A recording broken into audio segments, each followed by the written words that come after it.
नमस्कार और स्वागत है इस खास चर्चा में। आज हम समय में पीछे जा रहे हैं 7वीं शताब्दी के भारत में, और हमारे साथ है एक अहम शख्सियत, चीन के महान बौद्ध भिक्षु यात्री हुएनसांग। नमस्कार। जी हाँ, हुएनसांग की कहानी वाकई प्रेरित करने वाली है। हम जो बातचीत कर रहे हैं वो आधारित है हुएनसांग की भारत यात्रा, ज्ञान और संस्कृति की खोज से लिए गए कुछ अंशों पर, और कोशिश करेंगे समझने की कि क्या बात थी जिसने एक चीनी भिक्षु को इतनी खतरनाक, इतनी लंबी यात्रा पर निकलने को मजबूर किया। मतलब सोचिए जरा, अपना देश छोड़ना, घर परिवार छोड़ना, और वो भी उस जमाने में जब कोई आज जैसी सहूलियतें नहीं थी। सही बात है। क्यों? क्या सिर्फ कुछ किताबें लाने के लिए? लगता तो नहीं, ये कुछ ज्यादा गहरा मामला था। बिल्कुल, ये सिर्फ एक तीर्थ यात्रा नहीं थी, ये ज्ञान की, समझ की एक बहुत बड़ी खोज थी। तो आज हम इसी खोज को परत दर परत खोलेंगे। हुएनसांग का असल मकसद क्या था, रास्ते में क्या क्या मुश्किलें आईं, भारत में जो उन्होंने करीब 17 साल बिताए उसमें क्या देखा, क्या अनुभव किया, नालंदा का क्या रोल था उनकी जिंदगी में, और सम्राट हर्षवर्धन से उनकी मुलाकात जी, और सबसे अहम उस समय के भारत के बारे में, समाज के बारे में उन्होंने क्या लिखा। तो चलिए शुरू करते हैं। क्या थी वो चिंगारी? मतलब चीन में ऐसा क्या चल रहा था कि हुएनसांग को लगा कि उन्हें भारत जाना ही पड़ेगा? देखिए, हुएनसांग का जन्म हुआ था लगभग 602 ईस्वी में, और बचपन से ही कह सकते हैं वो असाधारण थे। छोटी उम्र में ही कन्फ्यूशियस की क्लासिक्स पढ़ ली, लेकिन मन रमा बौद्ध धर्म में। सिर्फ 13 साल के थे जब उन्होंने कहा कि मुझे भिक्षु बनना है, जो समय के हिसाब से काफी जल्दी था। उनमें ज्ञान की एक अलग ही प्यास थी। अच्छा। और जहां तक प्रेरणा की बात है तो चीन में बौद्ध धर्म फैल तो चुका था, पर उसमें न कई अलग अलग मत थे, व्याख्याएं थीं। हुएनसांग को महसूस हुआ कि जो बौद्ध ग्रंथ चीन में मौजूद हैं वो या तो पूरे नहीं हैं, अधूरे हैं, हाँ, या फिर उनके अनुवादों में कुछ स्पष्टता नहीं है, मतलब घालमेल है। उन्हें लगा कि अगर बौद्ध धर्म के असली सिद्धांत समझने हैं, खासकर योगाचार मत को, तो भाई सीधे सोल्स तक जाना होगा, यानी भारत। जी हाँ, भारत। वो असली संस्कृत ग्रंथ पढ़ना चाहते थे, वहाँ के बड़े विद्वानों से सीखना चाहते थे। तो ये सिर्फ किताबों की कमी नहीं थी, बल्कि शुद्ध ज्ञान, ऑथेंटिक नॉलेज की तलाश थी। बिल्कुल, प्रामाणिकता की खोज। और इसी चक्कर में उन्होंने 629 ईस्वी में यात्रा शुरू कर दी। वो भी सुना है चोरी छिपे, ये क्यों? हाँ, ये भी एक दिलचस्प बात है। उस समय ना चीन में तांग राजवंश का शुरुआती दौर था, और बॉर्डर पर कंट्रोल काफी सख्त था। आम लोगों को और खासकर भिक्षुओं को देश से बाहर जाने की इजाजत आसानी से नहीं मिलती थी। अच्छा। कि लगन इतनी जबरदस्त थी कि उन्होंने नियमों की परवाह नहीं की। रात के अंधेरे में चुपचाप चांगान शहर, जो आज का शियान है, उसे छोड़ दिया। अरे वाह, मतलब ये दिखाता है कि इरादा कितना पक्का था। बहुत ज्यादा। और ये यात्रा, ये कोई आसान सैर सपाटा तो बिल्कुल नहीं रही होगी। आज तो हम कल्पना भी नहीं कर सकते शायद। बिल्कुल नहीं, ये तो एक महाकाव्य जैसी यात्रा थी। उन्होंने खुद अपनी किताब सी यू की में जो लिखा है उसे पढ़कर रोंगटे खड़े हो जाते हैं। पहले तो उन्हें गोबी रेगिस्तान पार करना पड़ा, विशाल, वीरान, जहाँ रास्ता भटकना, पानी ना मिलना मतलब मौत को दावत देना था। उफ। कहते हैं एक बार तो वो कई दिन बिना पानी के भटकते रहते। हे भगवान। फिर आए बर्फीले पहाड़, तियान शान। हुएनसांग लिखते हैं कि वहाँ बर्फीले तूफानों में, मुश्किल दर्रों में उनके कई साथी, उनके जानवर मारे गए। ओहो। और खतरा सिर्फ प्रकृति का नहीं था, लुटेरों के गिरोह। रास्ते में लुटेरों का डर अलग। उनके वृत्तांत में एक घटना है कि मध्य एशिया में डाकुओं ने उन्हें पकड़ लिया था। अरे बाप रे, डाकुओं ने? हाँ, और वो तो उन्हें अपनी देवी को बलि चढ़ाने वाले थे। हैं? फिर कैसे बचे? हुएनसांग ने बस शांति से ध्यान लगाया, और कहते हैं किसी तरह वो बच निकले। कमाल है, मतलब जान हथेली पर लेकर चल रहे थे। बिल्कुल।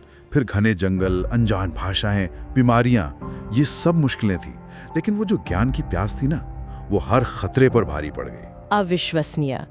खैर, इन सब मुसीबतों से गुजरकर वो आखिरकार भारत पहुंचे, और यहाँ उन्होंने 17 साल बिताए।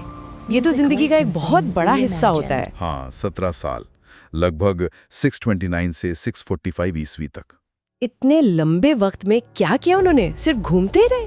नहीं, उन्होंने इस समय का गजब का इस्तेमाल किया। वो सिर्फ एक टूरिस्ट नहीं थे, बल्कि एक गंभीर रिसर्चर की तरह उन्होंने भारत को समझा। उत्तर में कश्मीर से लेकर दक्षिण में कांचीपुरम तक गए, पश्चिम में सिंध से लेकर पूरब में कामरूप यानी आज का असम, वहां तक यात्रा की। जहां जहां बौद्ध धर्म के महत्वपूर्ण स्थान थे, जैसे लुम्बिनी, बोध गया, सारनाथ, कुशीनगर, वहां तो गए ही। हाँ, ये तो स्वाभाविक है। पर इसके अलावा उस समय के जो बड़े राज्य थे, बड़े शहर थे, कन्नौज, मथुरा, अयोध्या, प्रयाग, पाटलिपुत्र, उज्जैन, इन सब जगहों पर भी गए। हर जगह वो वहां के विद्वानों से मिलते थे, मठों में रुकते थे और ग्रंथों की खोज करते थे। एक तरह से ये पूरे भारत का कल्चरल और इंटेलेक्चुअल सर्वे था। एक सर्वे। और इन यात्राओं के बीच एक नाम है जो बार बार सामने आता है, नालंदा। ये उनकी यात्रा में इतना खास क्यों था? क्या बात थी नालंदा में? नालंदा उस समय समझिए दुनिया की सबसे बड़ी, सबसे जानी मानी यूनिवर्सिटी थी। आज जैसे हम ऑक्सफोर्ड, हार्वर्ड की बात करते हैं। हाँ, पर नालंदा शायद उसे भी कहीं ज्यादा बड़ा और प्रभावशाली था। आप सोचिए, एक कैंपस जहाँ 10,000 से ज्यादा छात्र हों। 10,000? जी, और 1,500 से ज्यादा तो सिर्फ टीचर्स थे। अरे! और वहाँ सिर्फ बौद्ध धर्म नहीं, बल्कि वेद, लॉजिक, ग्रामर, मेडिसिन, एस्ट्रोनॉमी, कई विषय पढ़ाए जाते थे। अच्छा, यानी मल्टी डिसिप्लिनरी था। बिल्कुल। तो वेनसांग के लिए नालंदा पहुंचना ऐसा था जैसे ज्ञान के समंदर में गोता लगाना। वो यहाँ करीब 5 साल रहे। 5 साल सिर्फ नालंदा में? हाँ, वहाँ के जो चांसलर थे शीलभद्र, जो उस समय योगाचार दर्शन के सबसे बड़े विद्वान माने जाते थे, उनके अंडर में उन्होंने पढ़ाई की। वेनसांग ने वहाँ संस्कृत सीखी, भारतीय दर्शन की बारीकियों को समझा, न जाने कितने शास्त्रार्थों मतलब डिबेट्स में हिस्सा लिया। वो अपनी किताब में नालंदा की विशाल लाइब्रेरीज का जिक्र करते हैं। धर्मगंज नाम था उनका। 9 मंजिला इमारतें थी जिनमें किताबें रखी थी। 9 मंजिला लाइब्रेरी, वाह! और वहाँ का जीवन कितना अनुशासित था। पानी की घड़ी से टाइम देखा जाता था और दिन रात पढ़ाई और चर्चा चलती रहती थी।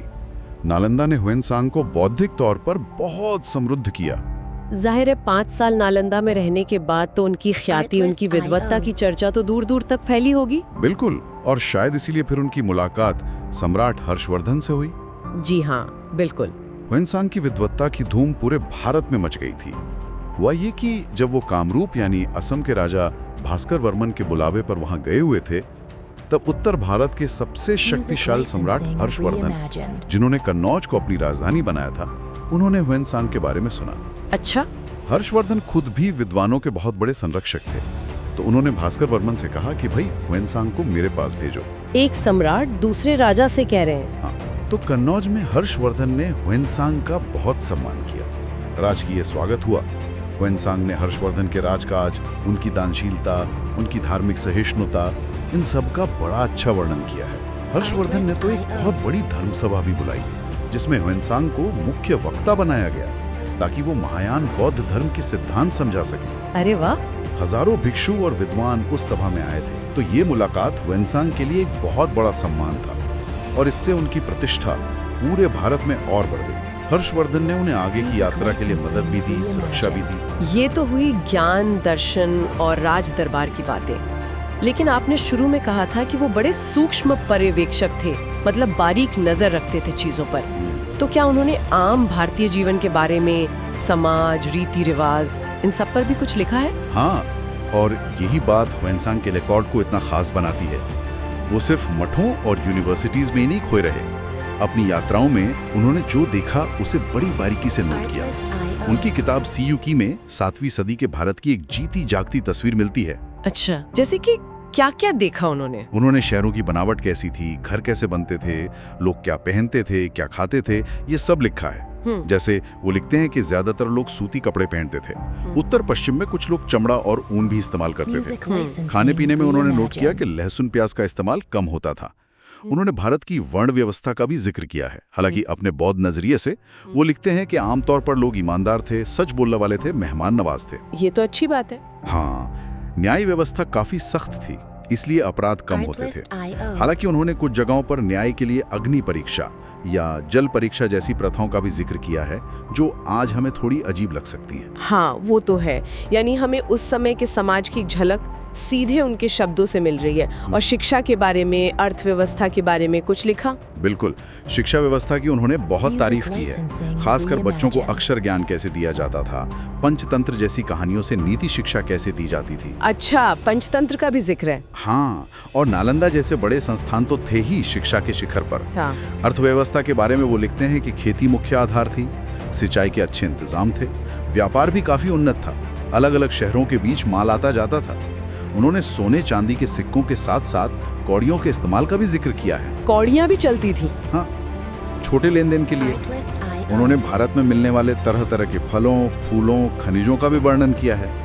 ये सारे डिटेल्स उस समय के भारत को समझने के लिए सोने की खान जैसे हैं। और ये सब कुछ उन्होंने लिखा सीयूकी में, जिसका मतलब आपने बताया पश्चिमी देशों का महान यात्रा वृत्तांत। इस किताब का ऐतिहासिक महत्व क्या है? मतलब इतिहासकारों के लिए ये कितनी जरूरी है? सीयूकी, इसका महत्व शब्दों में बताना मुश्किल है। ये 7वीं सदी के भारत के बारे में हमारे पास मौजूद सबसे डिटेल्ड और शायद सबसे भरोसेमंद स्रोतों में से एक है। इसमें सिर्फ बौद्ध धर्म की बात नहीं है। उस समय का भूगोल, इतिहास, समाज का ढांचा, रीति रिवाज, अर्थव्यवस्था, राजनीति, यहाँ तक कि लोक कथाएं भी मिलती हैं। इसने हमें हर्षवर्धन के काल के बारे में, नालंदा यूनिवर्सिटी के बारे में और उस जमाने के भारत के कई ऐसे पहलुओं के बारे में जानकारी दी है जो शायद हमें कहीं और से मिलती नहीं। इतिहासकारों के लिए तो ये एक खजाना है। इसी किताब के आधार पर बाद में कई आर्कियोलॉजिकल खोजें भी हुई, जैसे नालंदा की असली जगह कहाँ थी, ये इसी से पता चला। अच्छा, तो अगर हम इस पूरी बातचीत को समेटें तो ह्वेनसांग की इस यात्रा का, उनके इस काम का स्थायी प्रभाव क्या रहा? उनकी विरासत क्या है? देखिए, उनकी विरासत कई स्तरों पर है।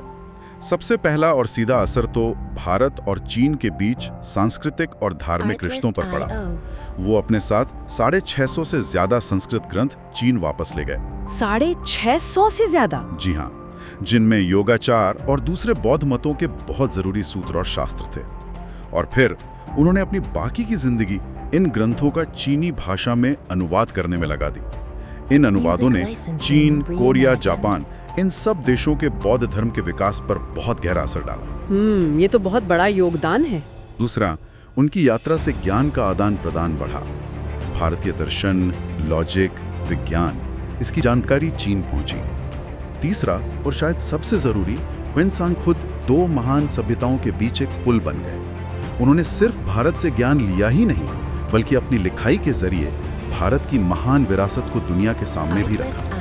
वो सिर्फ एक भिक्षु या यात्री नहीं थे, वो एक महान विद्वान थे, एक कुशल डिप्लोमेट जैसे भी थे और एक अथक ज्ञान साधक थे। उनकी कहानी दिखाती है कि ज्ञान की खोज कैसे भूगोल और संस्कृति की सीमाओं को लांघ सकती है। वाकई ह्वेनसांग की कहानी सिर्फ इतिहास का एक पन्ना नहीं है, ये ज्ञान के लिए इंसान के समर्पण की एक टाइमलेस कहानी है। एक अकेला इंसान, उसका संकल्प कैसे इतिहास बदल सकता है, कैसे 2 संस्कृतियों को जोड़ सकता है। ह्वेनसांग इसके एक अद्भुत उदाहरण है।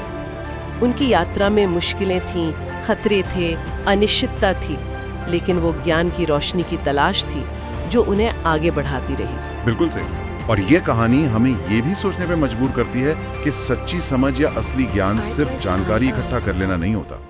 ह्वेनसांग ने 17 साल भारत में बिताए, यहाँ की भाषा सीखी, लोगों के साथ रहे, यहाँ की संस्कृति को जिया, तब जाकर उन्हें वो गहरी समझ मिली जिसकी उन्हें तलाश थी। उन्होंने सिर्फ किताबें नहीं पढ़ी, बल्कि एक पूरी सभ्यता को अनुभव किया। और यहीं पर हम आज की इस बातचीत को रोकते हुए एक सवाल अपने श्रोताओं के लिए छोड़ जाते हैं। 7वीं सदी में ह्वेनसांग ने ज्ञान के लिए जो व्यक्तिगत, शारीरिक और बौद्धिक यात्रा की, क्या आज की इस हाइपर कनेक्टेड दुनिया में जहां हर जानकारी बस एक क्लिक दूर है, उसका कोई महत्व है? क्या असली गहरी समझ पाने के लिए हमें आज भी किसी न किसी तरह की यात्रा करने की जरूरत है, चाहे वो यात्रा बाहर की दुनिया की हो या अपने अंदर की? क्या सूचना के इस महासागर में ज्ञान के असली मोती खोजने के लिए ह्वेनसांग जैसे धैर्य, समर्पण और अनुभव की आज भी उतनी ही जरूरत है? सोचिएगा जरूर।